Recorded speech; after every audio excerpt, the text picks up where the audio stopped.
I am Ra. I greet you in the love and in the light of the one infinite Creator. We communicate now. Question 30.1. Questioner, I am going to make a statement and then let you correct it if I have made any errors. This is the statement: creation is a single entity or unity. If only a single entity exists, then the only concept of service is the concept of service to self. If this single entity subdivides, then the concept of service of one of its parts to one of its other parts is born. From this springs the equality of service to self or to others. It would seem that as the logos subdivided, parts would select each orientation. As individualized entities emerge in space-time, then I would assume that they have polarity. Is this statement correct? Answer: I am Ra. This statement is quite perceptive and correct until the final phrase, in which we note that the polarities begin to be explored only at the point when a third density entity becomes aware of the possibility of choice between the concept or distortion of service to self or service to others. This marks the end of what you may call the unself-conscious or innocent phase of conscious awareness. Question 30.2. Questioner, thank you. Would you define mind, body, and spirit separately? Answer: I am Ra. These terms are all simplistic descriptive terms which equal a complex of energy focuses, the body, as you call it, being the material of the density which you experience at a given space-time or time-space, this complex of materials being available for distortions of what you would call physical manifestation.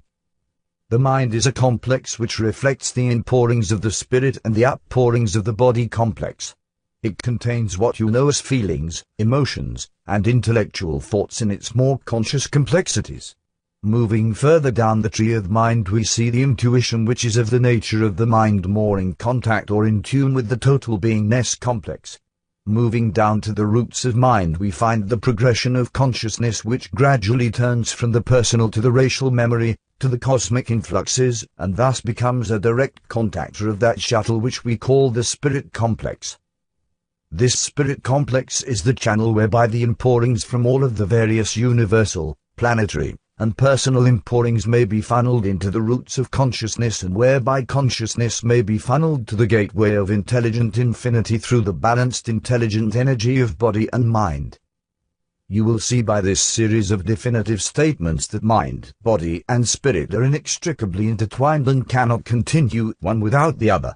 Thus we refer to the mind, body, spirit complex rather than attempting to deal with them separately, for the work, shall we say, that you do during your experiences is done through the interaction of these three components, not through any one. Question 30.3. Questioner, upon our physical death, as we call it, from this particular density and this particular incarnative experience, we lose this chemical body. Immediately after the loss of this chemical body, do we maintain a different type of body? Is there still a mind, body, spirit complex at that point? Answer: I am Ra. This is correct. The mind, body, spirit complex is quite intact, the physical body complex you now associate with the term body being but manifestation of a more dense and intelligently informed and powerful body complex. Question 30.4. Questioner, is there any loss to the mind or spirit after this transition which we call death, or any impairment of either because of the loss of this chemical body which we now have? Answer: I am Ra. In your terms, there is a great loss of mind complex due to the fact that much of the activity of the mental nature of which you are aware during the experience of this space-time continuum is as much of a surface illusion as is the chemical body complex. In other terms, nothing whatever of importance is lost. The character, or, shall we say, pure distortion of emotions and biases, or distortions and wisdoms, if you will, becoming obvious for the first time, shall we say, these pure emotions and wisdoms and biased distortions being, for the most part, either ignored or underestimated during physical life experience. In terms of the spiritual, this channel is then much opened due to the lack of necessity for the forgetting characteristic of third density. Question 30.5. Questioner, I would like to know how the mind, body, spirit complexes originate, going as far back as necessary. How does the origination occur? Do they originate by spirit forming mind and mind forming body? Can you tell me this? Answer: I am Ra. We ask you to consider that you are attempting to trace evolution. This evolution is as we have previously described, the consciousness being first, in first density, without movement, a random thing. Whether you may call this mind or body complex is a semantic problem. We call it mind-body complex, recognizing always that in the simplest iota of this complex exists in its entirety the one infinite creator, this mind-body complex then in second density discovering the growing and turning towards the light, thus awakening what you may call the spirit complex, that which intensifies the upward spiraling towards the love and light of the infinite creator. The addition of this spirit complex, though apparent rather than real, it having existed potentially from the beginning of space-time, perfects itself by graduation into third density. When the mind-body-spirit complex becomes aware of the possibility of service to self or other self, then the mind-body-spirit complex is activated. Question 30.6. Questioner: Thank you. I don't wish to cover ground that we have covered before, but it sometimes is helpful to restate these concepts for complete clarity, since words are a poor tool for what we do. Just as our passing point, I was wondering, on this planet during the second density I believe there was habitation during the same space-time of bipedal entities and what we call the dinosaurs. Is this correct? Answer: I am Ra. This is correct. Question 30.7. Questioner: These two types of entities seem to be very incompatible, you might say, with each other. I don't know, but can you tell me the reason for both types of entities inhabiting the same space-time? Answer: I am Ra. Consider the workings of free will as applied to evolution. There are paths that the mind-body complex follows in an attempt to survive, to reproduce and to seek in its fashion that which is unconsciously felt as the potential for growth, these two arenas or paths of development being two among many. Question 30.8.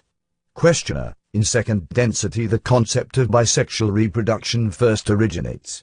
Is this correct? Answer: I am Ra. This is correct. Question 30.9. Questioner: Can you tell me the philosophy behind this method of propagation of the bodily complex? Answer: I am Ra. The second density is one in which the groundwork is being laid for third density work. In this way it may be seen that the basic mechanism of reproduction capitulates into a vast potential in third density for service to other self and to self, this being not only by the functions of energy transfer, but also by the various services performed due to the close contact of those who are, shall we say, magnetically attracted one to the other, these entities thus having the opportunities for many types of service which would be unavailable to the independent entity. Question 30.10. Questioner: Was the basic reason for this to increase the opportunity of the experience of the one creator? Answer: I am Ra. This is not merely correct but is the key to that which occurs in all densities. Question 30.11. Questioner: Does the process of bisexual reproduction or the philosophy of it play a part in the spiritual growth of second density entities? Answer: I am Ra. In isolated instances this is so due to efficient perceptions upon the part of entities or species. For the greater part, by far, this is not the case in second density, the spiritual potentials being those of third density. Question 30.12. Questioner: Thank you. Can you give me a brief history of the metaphysical principles of the development of each of our planets that surround our Sun, their function with respect to the evolution of beings? Answer: I am Ra.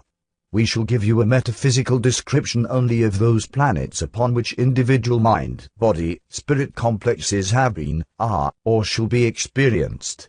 You may understand the other spheres to be a part of the Logos. We take the one known as Venus. This planetary sphere was one of rapid evolution. It is our native Earth, and the rapidity of the progress of the mind, body, spirit complexes upon its surface was due to harmonious interaction. Upon the entity known to you as Mars, as you have already discussed, this entity was stopped in mid-third density, thus being unable to continue in progression due to the lack of hospitable conditions upon the surface. This planet shall be undergoing healing for some of your space-time millennia. The planet which you dwell upon has a metaphysical history well known to you, and you may ask about it if you wish. However, we have spoken to a great degree upon this subject. The planet known as Saturn has a great affinity for the infinite intelligence, and thus it has been dwelled upon in its magnetic fields of time-space by those who wish to protect your system. The planetary entity known to you as Uranus is slowly moving through the first density and has the potential of moving through all densities. Question 30.13. Questioner: thank you. You stated yesterday that much of this major galactic system dwells spiritually as a part of the Logos.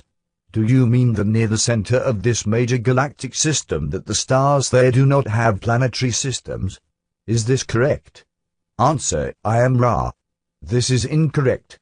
The Logos has distributed itself throughout your galactic system. However, the time-space continua of some of your more central sun systems are much further advanced. Question 30.14. Questioner: well then, could you generally say that as you get closer to the center of this major system that there is a greater spiritual density or spiritual quality in that area? Answer: I am Ra. This will be the last full question of this session, as this instrument is somewhat uncomfortable. We do not wish to deplete the instrument. The spiritual density or mass of those more towards the center of your galaxy is known. However, this is due simply to the varying timelessness states during which the planetary spheres may coalesce, this process of space-time beginnings occurring earlier, shall we say, as you approach the center of the galactic spiral. Question 30.15.